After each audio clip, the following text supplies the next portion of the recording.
Welcome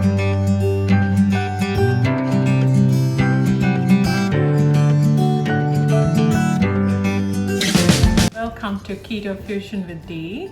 My apologies for not making a video over a month, but I had a lot going on, but I have this long overdue pizza recipe for you guys. So let's see what we need for that. I have here 82 grams of almond flour, 90 grams of keto flour from King Arthur, and 60 grams of Lupin flour, and 50 grams of oat fiber, 68 grams of vital wheat gluten. Here I have half a teaspoon of xanthem gum, 1.5 teaspoons of salt, 2 teaspoons of yeast, 3 tablespoons of allulose, and 2 eggs with 2 tablespoons of butter. Also, I wanted to tell you guys, you need to have 1 cup of warm water at 100 degrees Fahrenheit. All right, let's make the dough.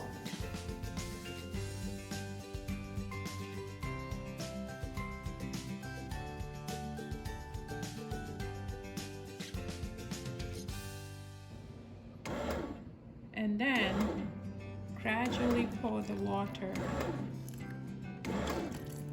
into it. Now, next thing you want to do is go ahead and assist the dough with a spatula. Now, let's say if you don't have a bread maker, don't worry about it. Just knead this dough for 8 minutes manually. Now, here's our prepared pizza dough. And now, in order to assemble our pizza, we are using the pizza dough, a pan or a pizza stone. I have the bench scraper,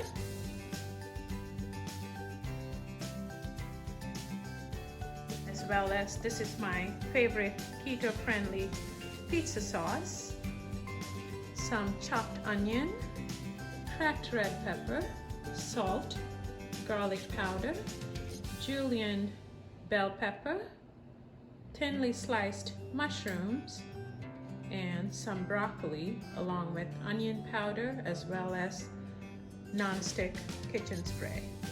And it's just to make holes in my dough to prevent it from making huge air bubbles in the dough while it's baking. But if you don't have this, don't worry about that. You can use a fork instead. Let's get started.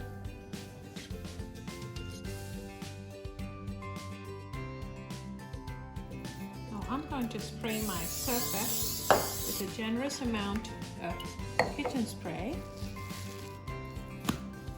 Place your dough and cut it in half.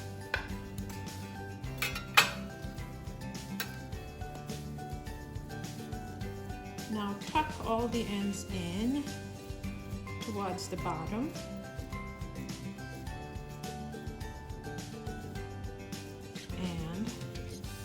Put the tucked in side underneath and go ahead and kind of expand it with your fingertips as you go along, flipping it over from one side to the other.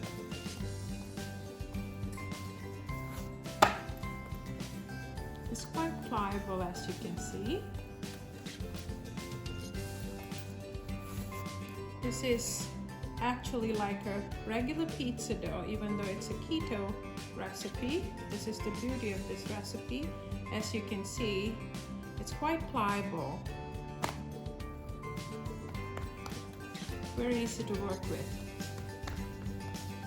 If you feel like it's getting a little sticky, go ahead and spray a little bit of your cooking spray.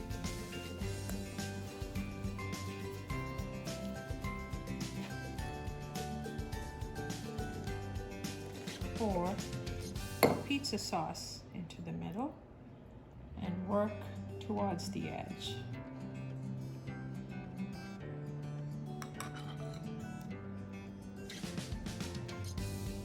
Just go around like this in a circular motion.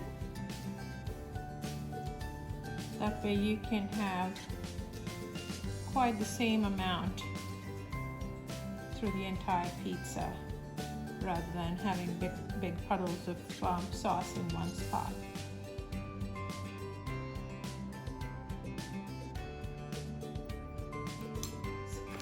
The most important component for our pizza, and I'm gonna go ahead and eyeball. You can do the same thing if you are a fan of a very heavily cheesed pizza.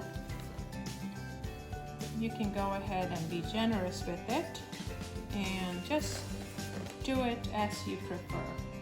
But I'll show you a trick when you assemble your pizza. I put a thin layer of cheese first.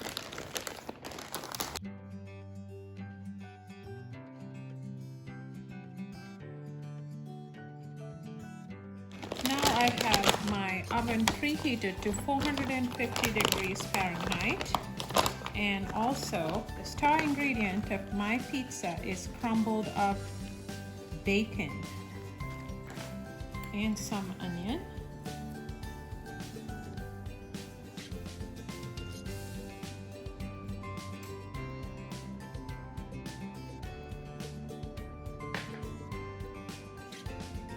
Now I'm going to go ahead and put a light dusting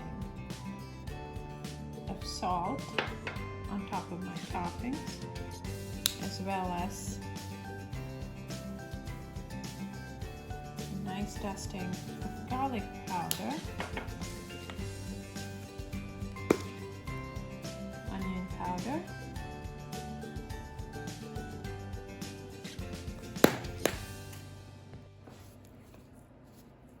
and I'm using some special ingredient, which is oregano. Oregano is usually very generously used in New York style pizza. And now I'm going to go ahead and put a nice layer of cheese on top of my toppings.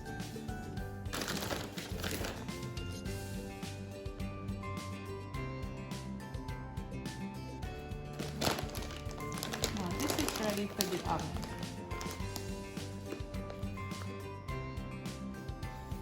I'm putting it in a 450 degree Fahrenheit oven for about 15 minutes, but check it out around 13 minutes and see if it's cooked enough.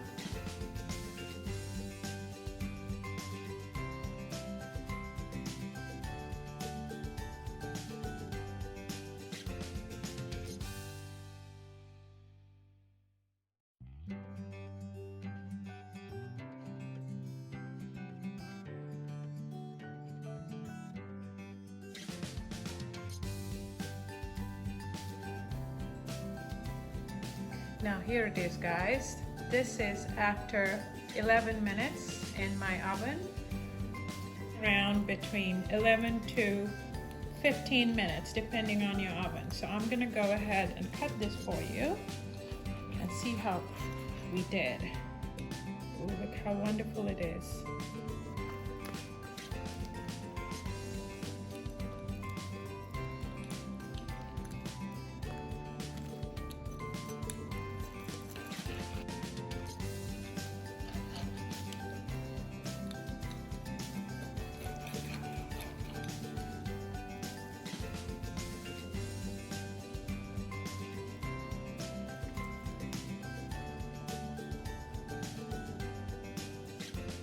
Here's our finished product, guys.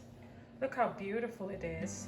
I mean, it's like actual pizza from a pizza parlor. So let's give it a try. I can't wait to taste this pizza.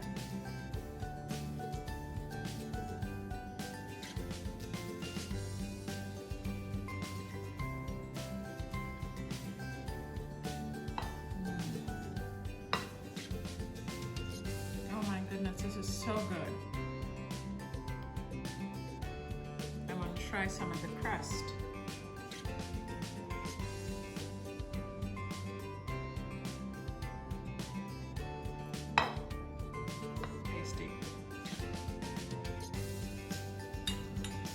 So as you can see, I cut the dough into two. So actually this recipe, these quantities, gives you a good medium size 2 pizzas. Cut it into 8 pieces. So like I said, 2.5 grams of carbs per slice. You can't beat that. And also it's very filling because of the Lupin flour and all the good vegetables that we have going on here. Very filling. On my keto journey, I have lost 61 pounds so far. Ever since I started the first day of Lent, that's when I started my keto journey. I feel great. I feel much healthier than I used to be. And so I hope that you stick to your keto diet as well as you give my recipes a try, because I put a lot of time, effort, and love into creating these recipes. So I hope you're gonna subscribe to my channel if you haven't done so far, and please hit the bell notification as well as like my videos if you like them. Take care. God bless.